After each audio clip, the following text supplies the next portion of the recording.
Well, if you had to circle one of the biggest issues on the Cowboys last season, you can go ahead and circle stopping the run.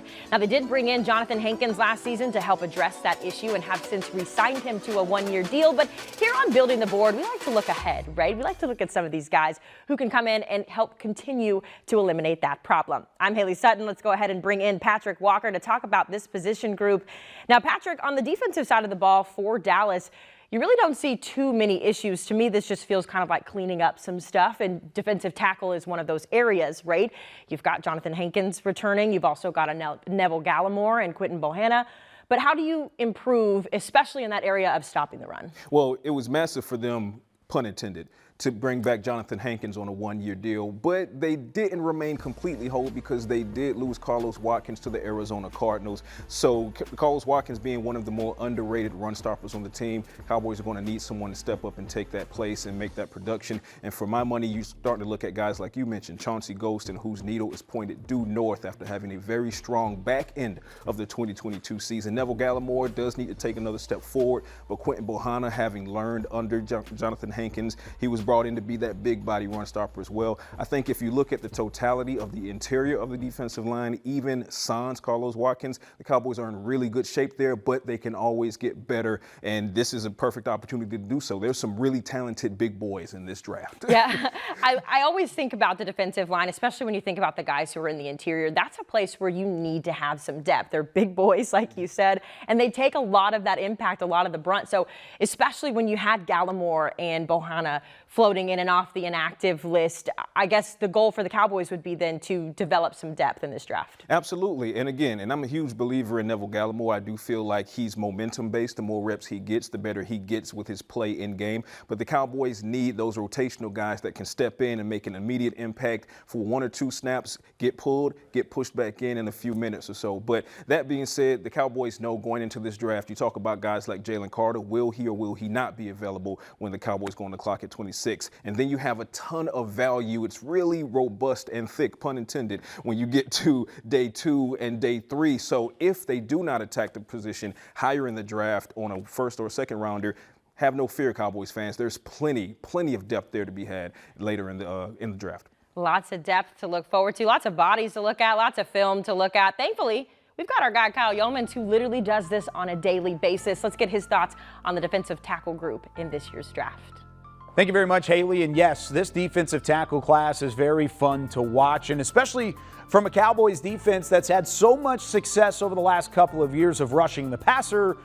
Stopping the run hasn't necessarily been as fruitful for Dan Quinn's unit. However, I think there's a way that you can fix that. Of course, Jonathan Hankins as a true nose tackle, a big body on the interior that can eat up multiple blocks, eat up multiple gaps, take up space, but also be athletic and move laterally. That's one way you could fix that. But is Jonathan Hankins, even though he was brought back as a re-signing this year, a long-term fix? Probably not. Here's your long-term fix. His name is Mazi Smith from Michigan. He brings a massive frame, 6'3", 323 pounds, and he had 89 tackles. He was tied for 6th in college football this past year, according to Pro Football Focus, with 27 run stops. He was one of the best run defenders in all of collegiate football last year, and he showed it in the college football semifinal against TCU. This is Steve Avila, who, of course, Cowboys fans have gotten to know over the last couple of months because he is a potential Cowboys first-round pick. Directly across from him,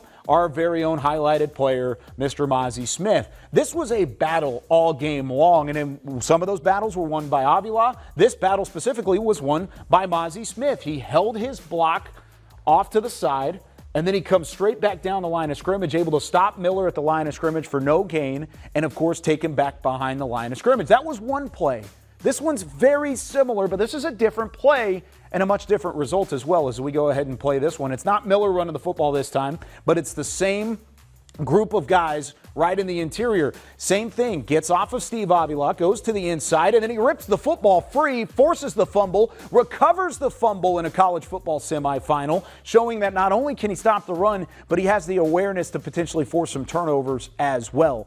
One knock against his game is that he doesn't provide a ton of pass rush. He's one of those guys that's mostly going to take up space and eat up that room in the interior of a defensive line.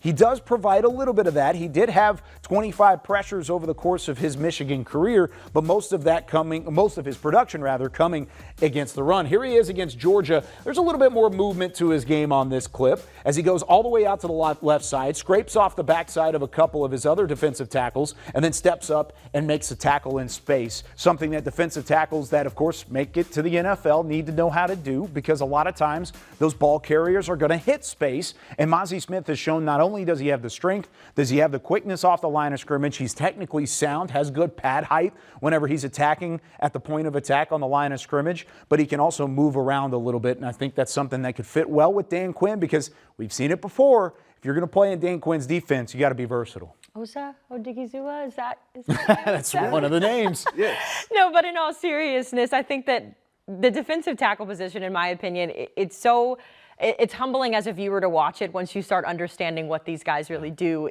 down in the trenches, like the definition of what a trench is, just being so physical. And there's so many guys, it sounds like, in this draft that can really fit that mold.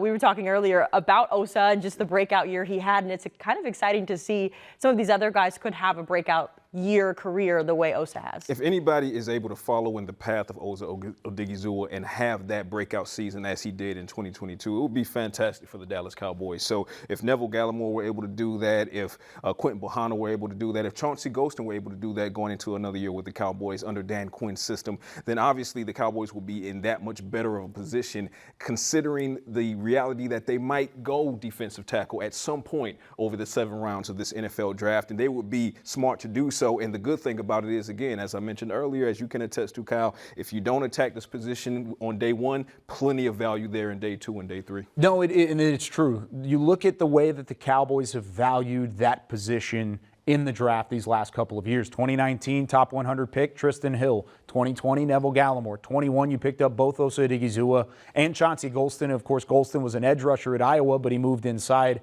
as soon as he came here to Dallas.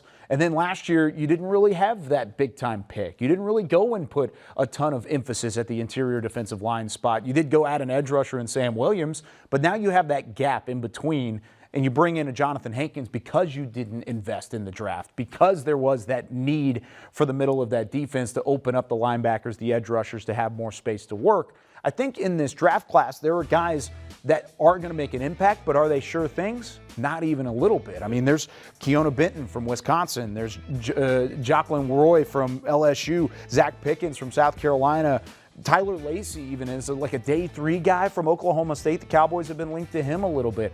There are guys to keep an eye on, but unless you're taking it in the 1st or the 2nd round, taking defensive tackle in the premium picks there, I don't know if you could really guarantee a ton of success, especially early on. Now, there is a guy who, and you mentioned him earlier, Patrick, who was floating around a little higher previously and then got into some off-the-field issues. Jalen Carter, obviously one of the best defensive tackles in this draft, but as I mentioned, his stock has dropped a little bit. My question for you two, do you bite the bullet and you kind of turn the other way when it comes to off-the-field character issues based on the skill set that he brings to a defensive line? Obviously, off-the-field character issues, those are going to be on a case-by-case basis. But when it comes to Jalen Carter, outside of that issue, he's had no other off-the-field issues over the course of his career with the University of Georgia. And then you look at what he brings to the table on the field. He's in his own orbit right now as compared to the other, though talented defensive tackles in the room coming into this draft class. None of them are touching what Jalen Carter can do on the field. You have to love what a guy like Mazi does. But that being said, if Jalen Carter, for whatever reason, is available at 26, I would run that card in so fast it would make Barry Allen upset. And that's coming from a UGA guy. You've gotten to see it, and you know what type of talent Jalen Carter is. And it's unfortunate, the whole scenario. It really is from everybody that's involved, especially outside of Jalen Carter, and then for Jalen Carter specifically, because it does affect his future. If you look at him in a vacuum on the field, he might be the best defender in this entire draft class. He was that good at Georgia, and people were looking for him to come out of the draft class in 2020. I mean, 2019, he was coming out of high school, and scouts were already salivating over what Jalen Carter could bring to the table. So, yes, from a player standpoint, if he's there at 26, he's going to fit this mold. He's going to fit that same thing we talked about with Mazi Smith a moment ago, stop the run, stuff up the middle of the field, and he's going to be the best at doing so. So if that's the case, and everything off the field is taken care of, and you make sure that you're solid there, and trust me, If anybody's going to do the homework on that, it's going to be those guys across the building from where we are right now. They do their homework. They know every ounce of that angle of the situation. And if all of that checks out, Jalen Carter should be the pick if he's there at 26. All right, well, the Cowboys have not taken a defensive tackle in the first round since 1991. Ooh. Could this be the year? We don't know. We'll have to wait and see. The draft coming up very quickly. That'll do it for this edition of Building the Board. We'll see you next time.